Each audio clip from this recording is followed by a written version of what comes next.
Well, hello everyone. Ozella Toms here, and I want to give updates for my memoir, Letting Perseverance Finish. Many of you know my memoir was released January 1st, 2022. So that means today my memoir is 7 months old. Yay! And I'm so excited about the progress we've made.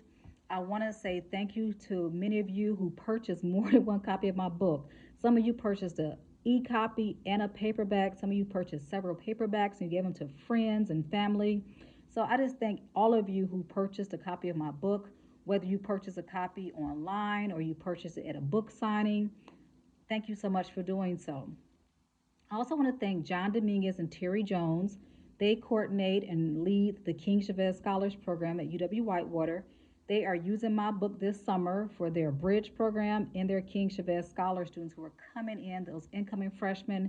And I'm looking so forward to meeting with those incoming freshmen at the end of this month. I cannot wait to talk to them about endurance and perseverance and just share a piece of my life with them. So thank you, John and Terry, for your support and seeing the need and benefit of my book for your students.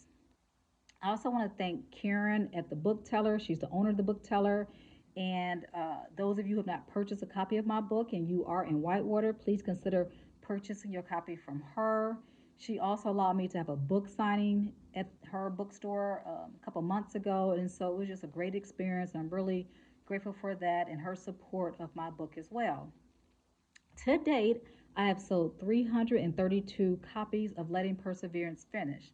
That includes 279 paperbacks sold on Amazon, 36 ebooks sold on Amazon, and 53 books sold out my car. Well, not really out my car, but at book signings I have hosted and also books sold at the book teller.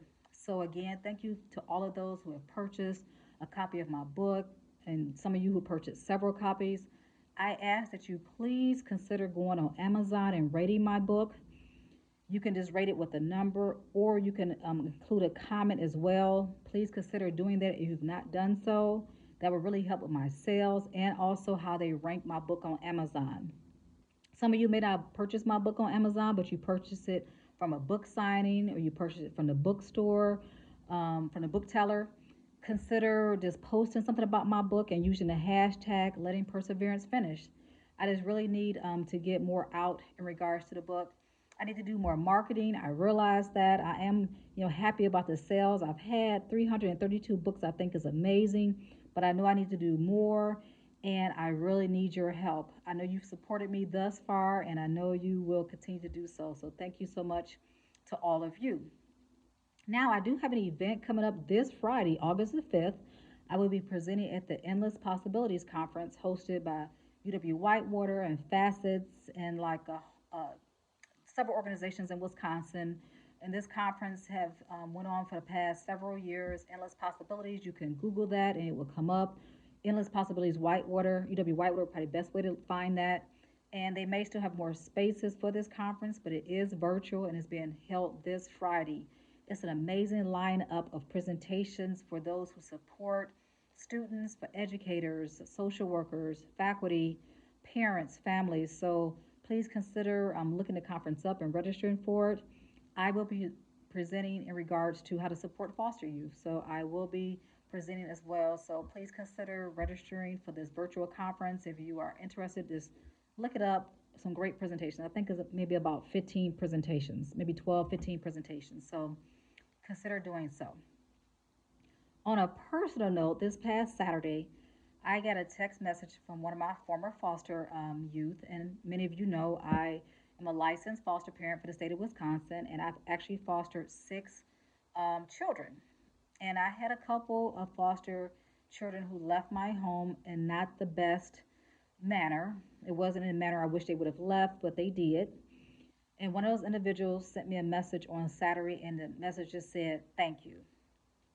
And this person I've kind of kept up on because they still talk to some people I know, and so I know that this person, graduated college from Gateway.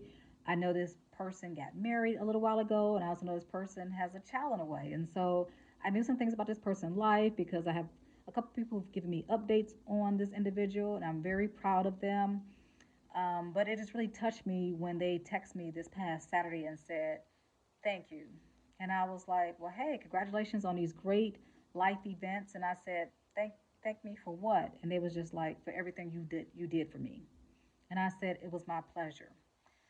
And so that really touched me. It really did. Because when you are, some of you who foster, when you're in the trenches of being a foster parent, it's a lot of work, it's hard work. And sometimes you don't always see that, you don't really see your impact right away.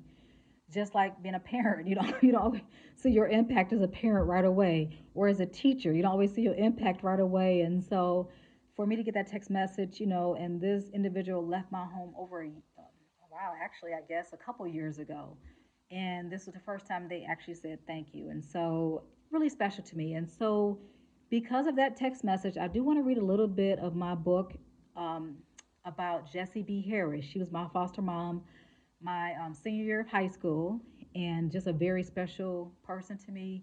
She was the first person I lived with who I actually felt like was family. It was like she wasn't just there because of a check, she was there because she cared about me.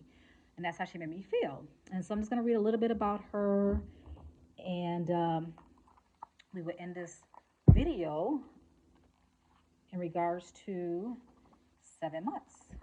Okay, so let's see here. So this is chapter 10 of my book. And so it reads, my last foster placement was my senior year of high school. It was considered semi-independent living, but I was still living with a foster mother. She already had another foster teen living with her who was also a senior in high school. She owned a 3-bedroom, well-kept bungalow home on the west side of Detroit. The first day I met Miss Harris, I knew she was different. She was a widow who had 3 adult children and several grandchildren. One of her sons had been murdered several years prior in some type of street violence, and her other son was serving time in prison for killing someone. Sadly, this son would be killed several years later after being released from prison. She had a daughter who would come to visit from time to time. Living with her was like living in a real home. She always made sure we had food to eat, gave us responsibility around the home, and was always there for us for real talk. When I say real, I'm talking about relationships, sex, money management, etc. It felt normal. For so long, I longed for normal. And this other little, real short section I'm going to read is in regards to how she treated me and Tyrone, who, as some of you know who read my book already, Tyrone's my ex husband. Miss Harris really liked Tyrone. She would pay him odd jobs around the house, like painting and cutting her grass.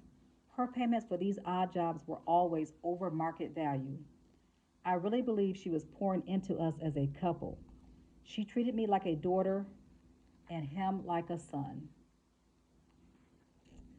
So again, I just want to read a little bit about Miss Jessie B. Harris, amazing woman. She did pass some years ago, but I told her I would graduate college, and she was able to see me graduate college. When I left Detroit and moved to North Carolina, she was like, I really want you to finish school. And I said, I'm going to finish college. But unfortunately, she did pass the semester before I finished college. But just an amazing woman, and a really a big impact on who I am as a person today and who I try to be as a foster parent. So thank you so much, everyone, for listening to me. Thank you for celebrating me as I continue to celebrate my memoir. Thank you for your continued support. Have a great day, everyone.